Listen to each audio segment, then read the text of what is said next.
50,000 years ago, the first people set foot in Australia, embarking on a remarkable journey that would change the continent forever. When the first people arrived in Australia, they quickly encountered a host of dangerous animals. We'll dive into the specifics of these formidable creatures a bit later, but how did they get to Australia? Migration to the Australian continent for these travelers was a difficult task.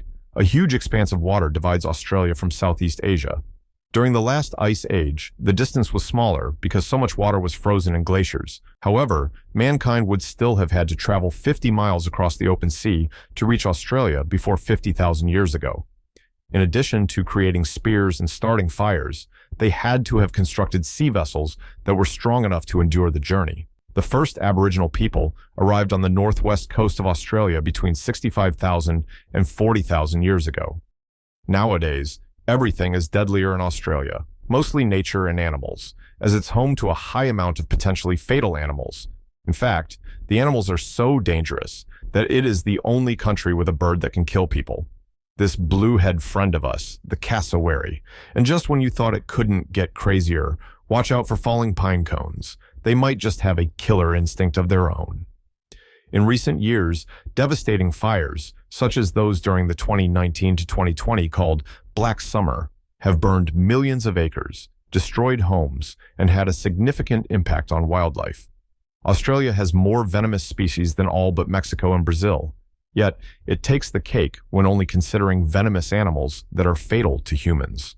On top of this, it is home to 20 of the 25 deadliest snakes in the world, including all of the top 11. Meanwhile, you have the classics like the saltwater crocodile, great white shark, spiders, and potent jellyfish. If you have to be more convinced that Australia is a place of unexpected dangers, just consider that it's home to some of the largest insects on the planet. So, it might be difficult to accept that Australia is actually much tamer than it once was. I'm not just referring to its past as a home for dinosaurs.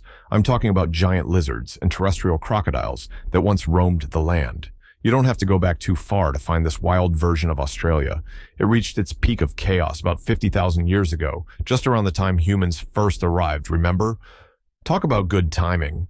Back in those days, reptilian predators ruled Australia, and it wouldn't take long for anyone to realize that something was very wrong once they set foot on land.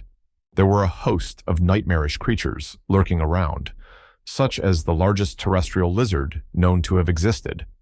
Recent studies suggest that most known specimens would have reached around 2 to 3 meters in body length, excluding the tail, while some individuals would have been significantly larger.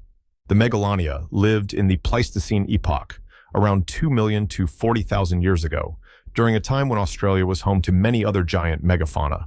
It inhabited forests and woodlands, preferring environments with dense vegetation and plentiful prey. It was a carnivore and likely an apex predator, preying on large herbivorous mammals and possibly scavenging carcasses. Its diet would have included giant marsupials like Diprotodon, the giant wombat, and large flightless birds. Megalania had a robust muscular build, with a long, thick tail and powerful limbs. Its claws would have been strong enough for climbing trees and defending itself, much like modern-day Komodo dragons. It is also thought to have had a slightly flattened body, which may have helped it move swiftly on the ground.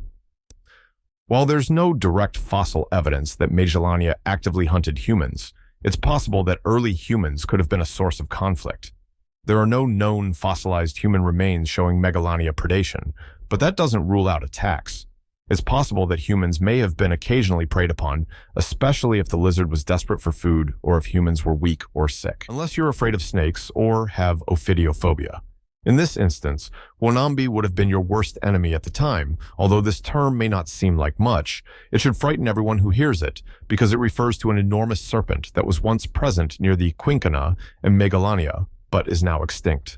Because it was a member of the Matsuid snake family, which is now extinct, this snake is unlike any other snake that we are aware of today. The main characteristics of this family of snakes were their enormous sizes, with Wonambi being among the largest, and their relatively rigid, primitive jaws. They got very near to being as long as the longest snakes that are now alive, but it fell well short. A larger specimen, the size of a huge Burmese python, was 6 meters long. Fortunately for us, Wonambi did not deviate from the venomous Australian tradition. Its size nevertheless made it a powerful killer, and it may have hunted in a manner quite similar to that of constrictor snakes today.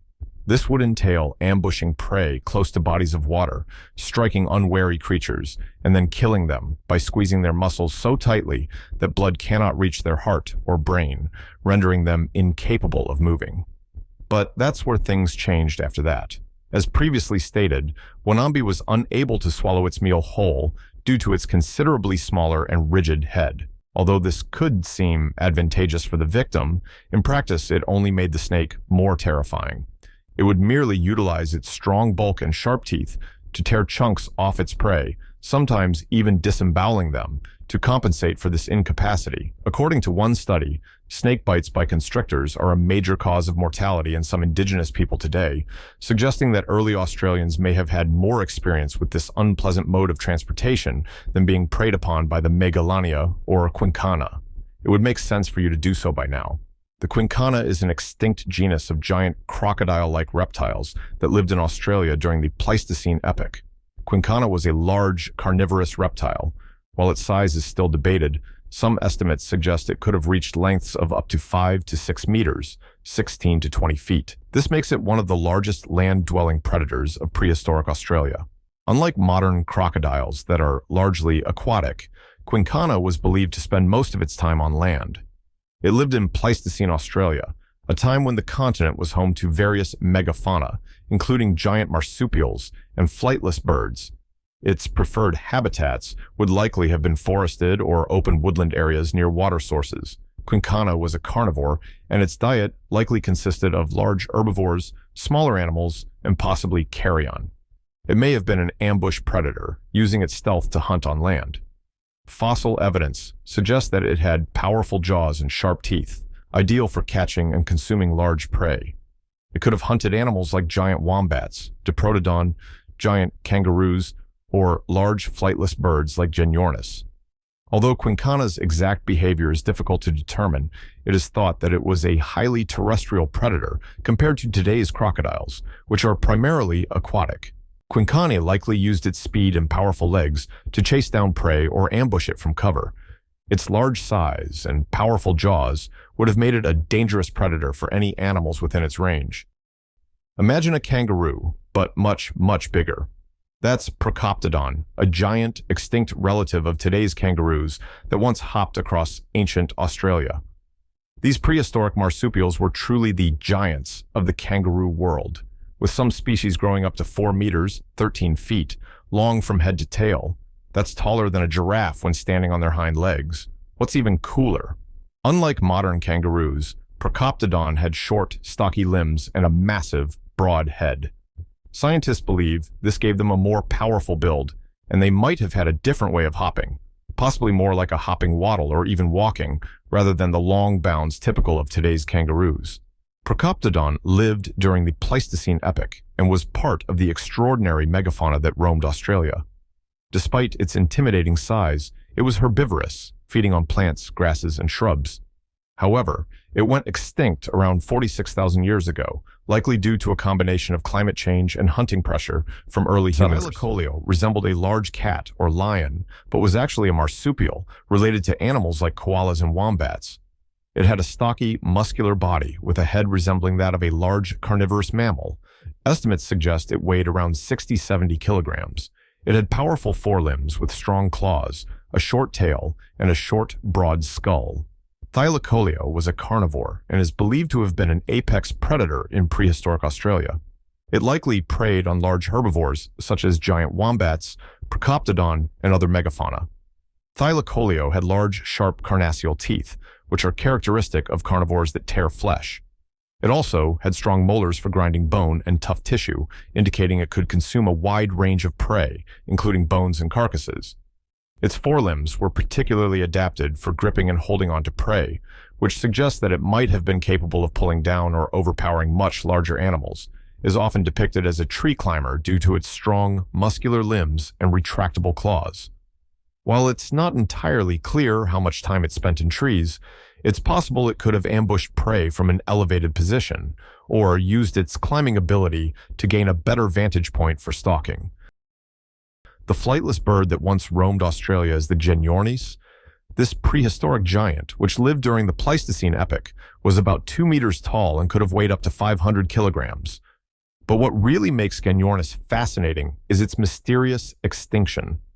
Scientists believe this bird may have laid giant, goose-sized eggs, which were highly nutritious and a prized food source for ancient humans. In fact, evidence suggests that early Aboriginal people might have been responsible for its demise, either by hunting the birds or, more likely, by harvesting and cracking open their enormous eggs, possibly even to the point of driving them to extinction. Fossilized eggshells of Genyornis have been found with distinctive burn marks, hinting at cooking. Despite its giant size, Genyornis wasn't the only large bird in Australia's megafauna lineup. But unlike the moa in New Zealand or the dodo in the Caribbean, it met its fate relatively quickly after humans arrived on the scene. So, in a way, this massive bird's legacy is tied to the mystery of human-induced extinction and the potential power of a well-cooked egg. Thanks for watching.